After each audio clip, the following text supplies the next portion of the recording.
Eh bien, chers amis auditeurs de Radio Courtoisie, bonjour, bienvenue dans ce libre journal de géopolitique profonde, préalablement enregistré. Nous sommes en plein cœur de l'été. Et dans ces estivales de géopolitique sur Radio Courtoisie, nous avons tenu à produire des contenus originaux, jamais diffusés à l'antenne jusqu'à aujourd'hui.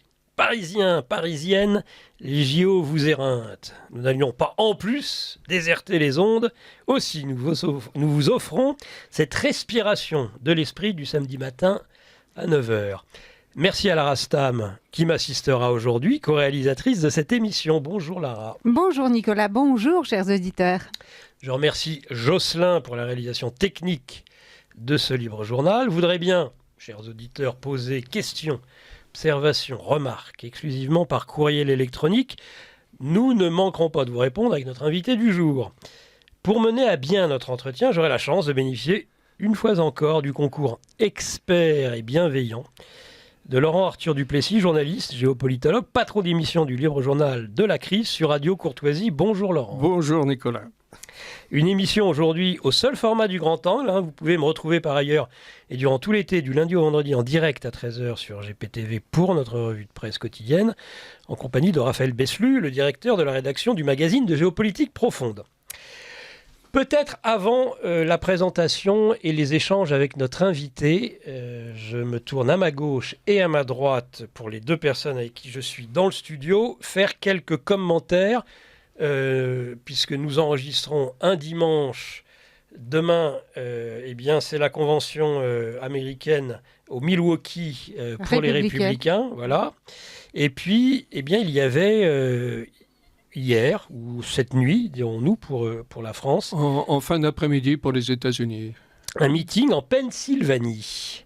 Et puis, il y a eu cet attentat contre Donald Trump, dont il est sorti. J'ai 3 commentaires et après, je vous laisserai à l'un et à l'autre la parole avant d'échanger avec notre invité. 3 commentaires. D'abord, pour exprimer le côté miraculeux, parce qu'on a une tendance tous à chercher des causes cachées, masquées. Il y en a peut-être d'ailleurs dans cet attentat, c'est pas le sujet. Mais de toujours imaginer des éléments de ce monde pour tout expliquer. Il y a des choses qu'on ne peut pas expliquer, qui sont de l'ordre du miracle, qui sont de l'ordre de la grâce, même je dirais. Et d'ailleurs, on peut remarquer que dans les commentateurs politiques français qui sont tout de suite intervenus suite à cette information d'attentat, il y a une des responsables politiques, j'en dis rarement du bien, donc autant le dire cette fois-ci, c'est Marine Le Pen qui a parlé de miracle. Elle a, à mon avis, eu parfaitement raison. Un autre parle du fait que c'est un homme, un véritable gladiateur, ce Donald Trump. Bah oui, il y a un aspect héroïque dans l'Amérique. Et j'ai envie de dire, si on le met en apposition avec le spectacle affligeant que donne la classe politique française aujourd'hui, on est saisi de la différence. On peut toujours parler du déclin, de la décadence de l'Empire américain. On voit qu'il y a un ressort, une force dans ce pays encore aujourd'hui. Et puis la dernière remarque, et je vous laisse tout de suite la parole, c'est tout de suite on nous a expliqué c'est la démocratie qui est atteinte, c'est la démocratie qui est touchée. De Macron à Zelensky, en passant par Van der Leyen, et puis tous les mondialistes. Bien sûr, c'est pareil, quand on décapite un prof, c'est la République qu'on veut atteindre. Non, c'est pas la République qu'on veut atteindre. D'abord, on tue un homme, ensuite on tue un prof. Pour la République. Là, on a tenté de tuer un candidat, et pas des moindres, à une élection. Et il faut d'abord se recentrer sur quelque chose qui est un minimum incarné et pas hors sol, comme peut l'être la République ou la démocratie. Donc ça, c'était le 3e point que je voulais évoquer. Éventuellement, je ferai un dernier commentaire, mais je vais vous laisser d'abord peut-être Laurent Arthur Duplessis un élément de commentaire sur ce qui s'est passé. Oui, c'est un événement d'une très grande importance politique en fait, parce que l'attitude de Donald Trump qui venait d'être atteint par une balle qui lui a écrêté l'oreille droite, et donc le service secret l'a couché derrière une barrière. Il s'est relevé très vite.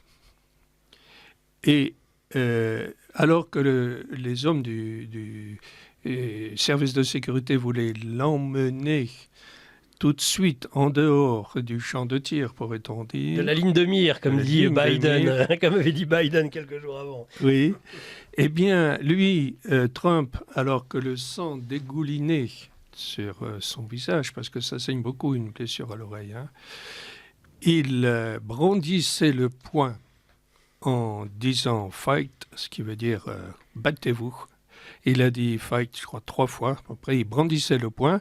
Et il résistait même, d'ailleurs, aux hommes du service de sécurité qui voulaient tout de suite l'éloigner. Mais lui, non, il voulait quand même rester encore pour dire « fight ». Et là, il y a eu cette liesse Ah oui. de ceux qui assistaient au meeting, Oui. absolument incroyable, et qui se sont mis à scander USA, USA. Oui. Je suis désolé, on est sur Radio Courtoisie. Oui, oui. Il faut quand même relater ce qui... Parce que la foule qui elle-même s'était couchée, en entendant, il y a eu 8 détonations tout de même. Hein.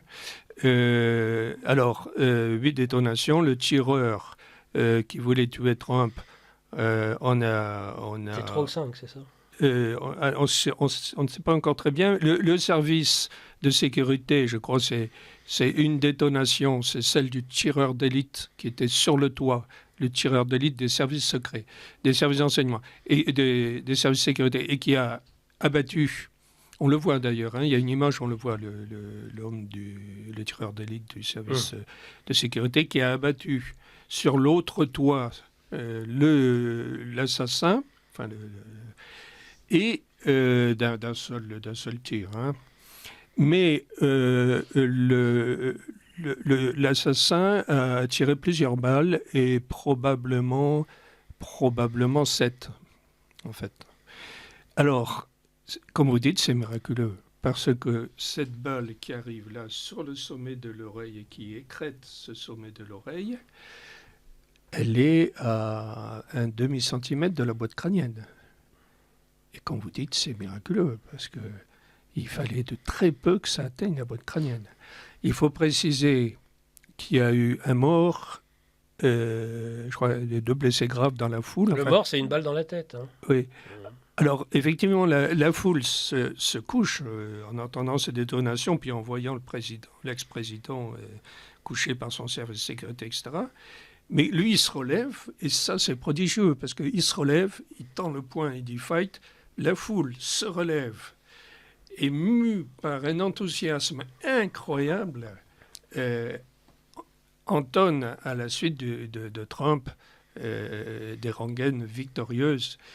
Et alors, le pouvoir galvanisateur de Trump, et je dirais ce tempérament de boxeur, pourrait-on dire, c'est-à-dire cette façon extraordinaire, alors qu'il vient d'être effleuré par une balle, qu'il a failli mourir, cette façon extraordinaire de défier, si je puis dire, le sort et de défier le danger, alors même que les hommes du service de sécurité, ils font ce qu'il faut faire aussi à ce moment-là, c'est non seulement barrière avec leur corps, leur buste, etc., mais aussi ils lèvent le bras pour empêcher d'éventuels projectiles d'atteindre le président, soit des projectiles lancés du côté par la foule. Mais on protège tout de suite la tête. Voilà. Étrangement, il n'y avait pas ce que l'on voit en France, ces espèces d'attachés-caisses qui se déplient, qui sont des pare-balles. Vous savez qu'on s'interroge déjà, mais là on évitera les commentaires trop hâtifs, puisque ça vient de se passer et que l'émission ne passe pas tout de suite.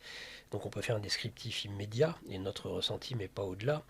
Eh bien, il n'y avait pas cet aspect, ce pare-balles. Voilà. Et alors, d'ailleurs, on peut se demander pourquoi il n'y avait pas devant le micro de Trump un écran de verre par balle. Ils ont ça en général ? Ah ben, c'est tout à fait au point techniquement, ça. D'autant que le tireur avait une arme semi-automatique, mais qui n'était pas des plus terribles. Non, c'était un 22 long rifle, paraît-il. Non, je crois que c'était un peu plus gros. Ouais. Mais pourquoi il n'y avait pas ça?